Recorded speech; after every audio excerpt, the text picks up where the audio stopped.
1944년 2차 세계대전이 한창인 이탈리아 전선의 몬테 카시노 전투. 연합군을 상대하던 나치 독일은 저 반대편에서 포탄을 나르는 거대한 사람을 보고 크게 당황합니다. 육중한 몸을 이끌고 45kg에 달하는 포탄 상자를 손쉽게 들어 나르는 그것은 마치 전설 속 거인과도 같았는데요. 이윽고 전장의 안개가 걷히고서 드러난 그의 정체에 나치군은 기겁을 하고 말죠. 그것은 다름 아닌 불곰이었기 때문입니다. 1942년 4월 이란 반다르 에안잘리 테헤란으로 향하던 폴란드 제2군단 병사들은 행군 중 어린 목동이 아기곰을 데리고 있는 것을 보게 됩니다. 목동에 의하면 어미곰은 사냥꾼의 총에 맞아 죽었고 이를 불쌍히 여겨 우유를 먹이며 거두어 키웠다고 하는데요. 폴란드군 두우코쇼프스키 장군의 조카 딸이었던 이레나는 아기곰을 보고 한눈에 반해버렸고 우리가 데려가 키우자며 군인들을 설득하였죠. 곰을 맡아 키우던 어린 목동은 곰을 먹일 우유는커녕 자신의 음식조차 구하기 힘든 상황이었기에 그도 폴란드군이 곰을 데려가기를 원하였습니다. 이에 폴란드군은 통조림 등의 음식을 건네고 소년에게서 아기곰을 샀는데요. 이후 테헤란 근처에 설립된 폴란드 난민 캠프에 오게 된 작은 곰은 이레나의 보살핌을 받으며 건강하게 자라났죠. 어려서부터 우유와 꿀 등의 채식만 하였던 곰은 이레나와 사람들을 매우 잘 따랐습니다. 이후 이레나가 난민 캠프를 떠나게 되며 곰은 폴란드군 제22포병 보급중대에 기증되었는데요. 곰의 존재를 익히들어 알고 있던 폴란드 병사들은 그에게 행복한 전사라는 뜻의 보이텍이라는 이름을 붙여주었죠. 아직도 어린 티를 벗지 못한 보이텍은 전체적으로 건강하였지만 음식을 씹어 삼키는 것을 힘들어하는 상태였습니다. 이에 병사들은 빈 보드카 병에 연유를 담아주었는데요. 병사들이 보드카를 손으로 잡고 먹는 시범을 보여주자 이를 많이 바라보던 보이텍도 병사들을 따라 양손으로 병을 잡고 연유를 마시기 시작했죠. 꿀과 과일들도 먹으며 쑥쑥 커간 보이텍은 이내 부대의 마스코트로 자리 잡았습니다. 병을 들고 연유를 마시는 것을 재밌어한 병사들은 보이텍에게 장난스레 맥주를 권하기도 했는데요. 맥주를 처음 접한 보이텍은 그 맛에 완전히 사로잡혀 연유와 꿀을 두고 맥주를 택할 정도로 좋아했다고 하죠. 보이텍은 몸집이 전과 다르게 커감에도 폭력적인 성향을 전혀 보이지 않았습니다. 늘 채식을 하였고 부대 내 모든 병사들을 잘 따랐는데요. 밤에는 병사들이 쉬고 있는 막사로 들어가 그들 사이에 누웠으며 병사들도 그런 보이텍을 끌어안고 잠을 청했죠. 군인들을 잘 따르고 너무나 좋아했던 보이텍은 늘 그들과 함께 붙어 있으려고 했고 모든 행동을 따라하고 싶어 했습니다. 샤워장으로 향하는 병사를 따라가 두 발로 서서 샤워를 하기도 했으며 경계병이 있는 곳으로 가 그의 옆에 우두커니 서서 함께 옆을 지켜주기도 했는데요. 보초병과 함께 순찰을 나가기도 했던 보이텍은 한두 번 만에 순찰 코스를 전부 외워 혼자서 코스를 따라 산책 겸 순찰을 돌기도 했죠. 보이텍은 점차 스스로를 사람이라 생각하는 듯 보였습니다. 병사들과 같은 시간에 일어나 함께 커피를 마셨으며 커피를 마신 후에는 담배까지 피웠는데요. 보이텍은 뱃사람처럼 담배를 씹는 것을 즐겼다고 하죠. 커피나 담배 혹은 맥주를 원할 때면 병사들 곁으로 와 애교를 부리기도 했습니다. 이후 경례를 하는 법까지 배운 보이텍은 지나다니는 병사들에게 전부 경례를 하고 다니기도 했는데요. 그럴 때면 병사들은 전쟁으로 인해 지친 마음도 있고 다 같이 웃으며 즐거운 시간을 보내곤 했죠. 낮에는 어김없이 보이텍이 주관하는 레슬링 수업이 열렸습니다. 이것은 보이텍이 가장 좋아하는 시간이기도 했는데요. 빙 둘러선 병사들은 한 명씩 번갈아가며 보이텍과 레슬링 시합을 하였고 있는 힘을 다해 보이텍을 이기려고 노력했지만 보이텍에게 이것은 어디까지나 놀이에 지나지 않았죠. 보이텍은 적당히 봐주며 놀다가 병사들을 땅바닥에 굴려버렸습니다. 이는 군인들뿐만 아니라 부대를 찾은 민간인들에게도 인기 있는 볼거리가 되어주었는데요. 보이텍은 부대 내에서 열린 레슬링 시합에서 단 한 차례의 패배도 기록하지 않았다고 하죠. 그렇게 한바탕 레슬링을 즐긴 보이텍은 이후 병사들과 둘러앉아 맥주를 먹으며 휴식을 취했습니다. 이후 병사들이 일과를 위해 경계 근무나 순찰을 나가면 보이텍도 이들을 따라 자신의 임무를 수행했는데요. 간혹 차량에 탑승해야 할 때에는 옆좌석에 앉아서 이동했죠. 보이텍은 놀랍게도 부대 내에 잠입한 스파이를 검거하는 공을 세우기도 했습니다. 군사정보를 캐기 위해 폴란드 병사로 위장하여 막사에 침입한 독일군 스파이는 어두운 밤 시간을 틈타 간부들의 천막을 들락거리며 정보를 모으고 있었는데요. 그러던 그의 앞에 난데없이 거대한 불곰이 한 마리 나타난 것이죠. 이에 스파이는 기겁을 하며 소리를 질렀고 소동에 놀란 폴란드 병사들이 막사 밖으로 뛰쳐나왔습니다. 부대 내의 사람이라면 그 누구도 보이텍을 모를 수가 없을 테니 자연스레 스파이라 의심한 병사들은 그를 잡아들일 수 있었는데요. 보이텍은 그냥 가만히 서 있었을 뿐이지만 어쨌든 스파이를 잡은 공로로 따뜻한 물이 가득한 욕조에서 원 없이 맥주를 마시는 포상을 누릴 수 있었죠. 일설에 따르면 보이텍은 이후에도 한 번 더 스파이를 잡은 적이 있다고 합니다. 화장실에 숨어있던 스파이는 날이 저물기를 기다리며 좁은 문틈 사이로 밖을 지켜보고 있었는데요. 그때 커다란 곰이 화장실로 들어왔죠. 샤워기 조작법을 익힌 보이텍은 홀로 샤워를 하러 화장실로 향하기도 했기 때문입니다. 혼자 샤워기를 틀고 두 발로 서서 샤워를 하는 불곰을 본 스파이는 비명을 지를 수밖에 없었는데요. 보이텍은 또 한 번 가만히 있다가 스파이를 잡게 되었죠. 보이텍은 폴란드군 제22 포병 보급중대가 가는 곳이면 어디든 따라갔습니다.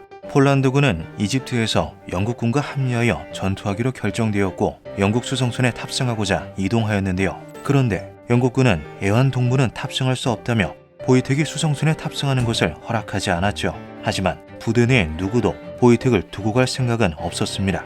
그들은 영국군에게 잠시 시간을 달라고 한 뒤 보이텍을 데려가기 위해 머리를 싸맸는데요. 그때 누군가 당연하다는 듯 아이디어를 제공했죠. 보이텍은 애완동물이 아니야. 우리들의 동료지. 보이텍은 지금부터 이병이야. 폴란드군은 보이텍을 그 자리에서 이병 계급으로 정식 입대시키기로 결정합니다. 필요한 서류와 계급장은 폴란드 측 간부들에 의해 일사천리로 진행되었는데요. 그렇게 보이텍 이병은 가슴에 계급장을 붙이고 당당히 수송선에 탑승했죠. 영국군은 황당해했지만 병사들과 함께 각을 맞추어 일렬 횡대로 서 있는 보이텍 이병을 들여보낼 수밖에 없었습니다. 보이텍은 전투에는 직접적으로 참여하지 않고 부대 내 마스코트 역할을 하며 병사들의 멘탈 관리를 도맡았습니다. 하지만 1944년 발생한 몬테 카시노 전투에서만큼은 아니었는데요. 격전지에 처음으로 투입된 보이텍은 동료들처럼 총을 들고 싸우지는 못했지만 뒤에서 굳건히 자리를 지키며 중대원들의 큰 힘이 되어주었죠.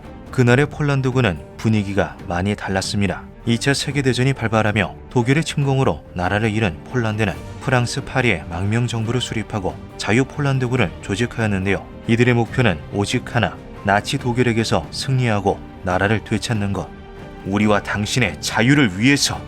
당시 폴란드군이 가지고 있던 나라를 잃어버렸다는 서름과 분노는 나치 독일에 대한 강렬한 복수심이 되어 타올랐습니다. 몬테카시노 전투는 그러한 폴란드군의 처절함과 기상이 유독 돋보였던 전투였는데요. 이는 당시 독일 제1공수사단의 소대장이었던 하인츠 베르커 중위가 남긴 증언에도 잘 드러나 있죠.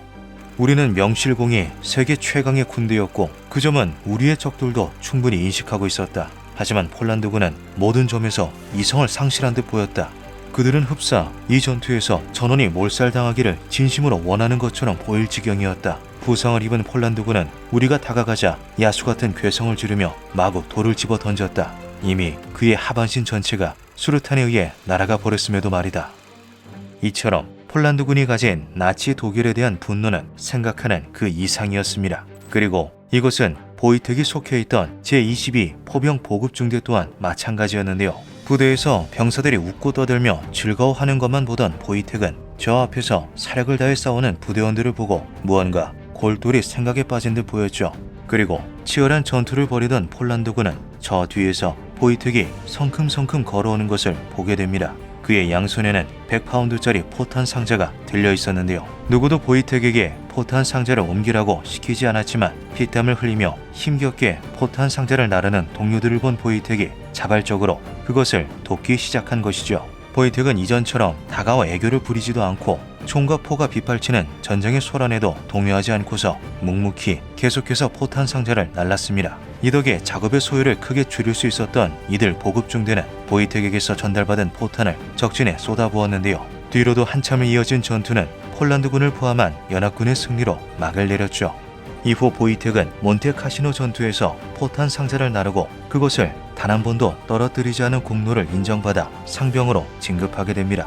부대의 마스코트를 넘어 진정한 전우로 거듭난 보이텍은 말 그대로 전쟁 영웅이 되었는데요. 1945년 전쟁이 끝난 후 보이텍이 속해 있던 중대는 스코틀랜드 국경 근처에 위치한 원필드 비행장으로 이송되었죠. 보이텍은 이곳에서 병사들과 함께 평화롭고 즐거운 한때를 보냈습니다.